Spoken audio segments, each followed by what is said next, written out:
You want it to be one way. What? You want it to be one way. Man, I don't You know want it what to you... be one Man, way. stop! Stop saying that. But it's the other way.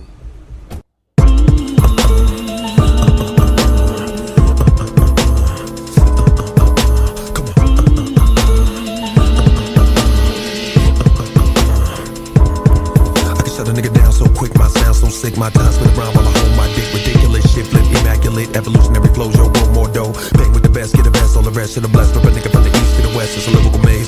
Typical days, God works in mysterious ways. I'm a warlord of war to lead the raw dog. Niggas ain't even coming close to my low score. Niggas sleeping but I'm creeping on a hardcore beat. That's slamming through your Jeep like a 44 Mac to get back. Nigga L never got ripped by a track. I don't fuck around, always come back with a lyrical miracle. Day one, platinum plaque right off the bat. Legendary nigga with the mic on my arm. Time bomb blowing up, ring the alarm. Cool double low flow well to the LL. I rule the world, nigga, hard as hell. I shut him down. You can't hold me. You can't hold me. You can't hold me. What's good, man? Welcome back to the latest edition of the One Way Podcast. I'm your host, Lorenzo. What's good, man? Sometimes I forget that LL was actually a dope rapper, man. I mean, the man said you can't come close to my low score, and a host of other things in this song right here, man. It's basically a football song. It was definitely on the Any Given Sunday soundtrack, man. I definitely remember just people just trying to just hold them back, you know what I'm saying, and stop them from scoring a touchdown. And in the music video, I guess that's what was going on in it, man.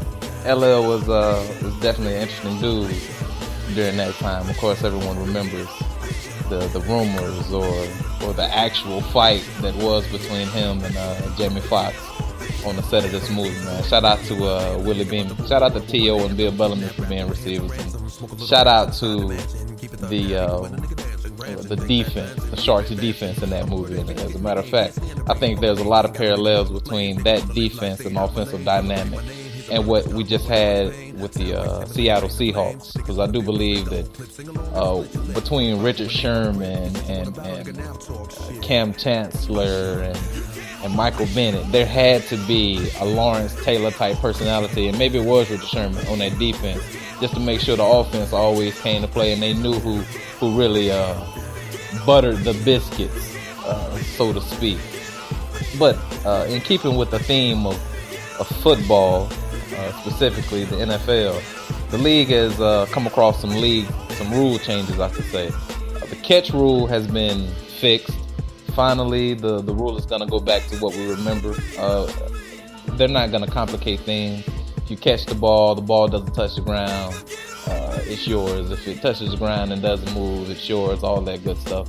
And the things that we remember about football from the early 2000s and the 90s and stuff like that, all that stuff is going to come back. And that's part of the old way coming into the new way. And we all know that, you know, as time passes on, time goes along, there's some things that need to be changed, some things that can be made better, but don't fix what isn't broken. And I do believe that the catch rule is one of those things that they actually tried to fix, and it was never broken, and it just became more and more confusing with plays that were made by Calvin Johnson, plays that were made by Dez Bryant, and the play that was in the playoffs between the Steelers and the Patriots.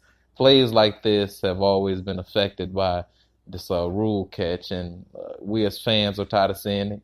The NFL has heard this. Players are complaining about it because they don't really know what a catch is and what a catch is, and coaches don't know what a catch is and haven't known what a catch was or what a catch wasn't. So it's nice to see that the league is trying to actually do the right thing and make some positive steps forward as far as that rule change goes. Now, the newest rule change is a shocker, but you know, change is uncomfortable. If you think about it, you know, anytime something changes or anytime something is different on your job, you know, there are people at your job, people that you work with, that will complain because change is uncomfortable. It's something that people aren't used to, and they get a routine, and they like to keep that routine and like to keep that muscle memory alive. Now, this new rule change that the NFL has approved is about lowering the crown of the helmet to initiate contact, whether you're an offensive player or a defensive player.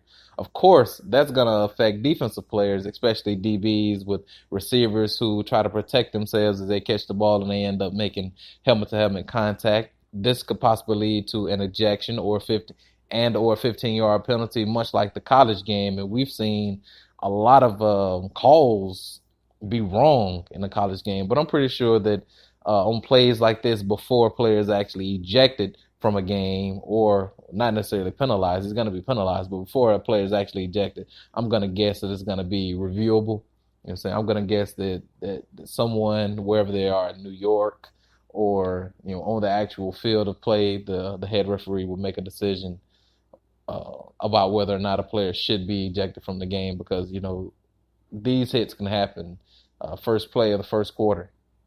And you definitely don't want to lose one of your best defensive players like that in the beginning of a game. And the same thing with the offense.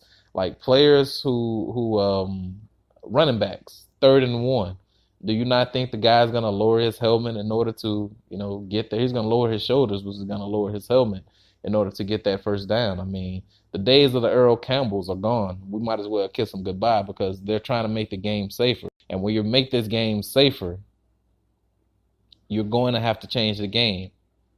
You know, there are some things you can't play in a swimming pool without getting wet.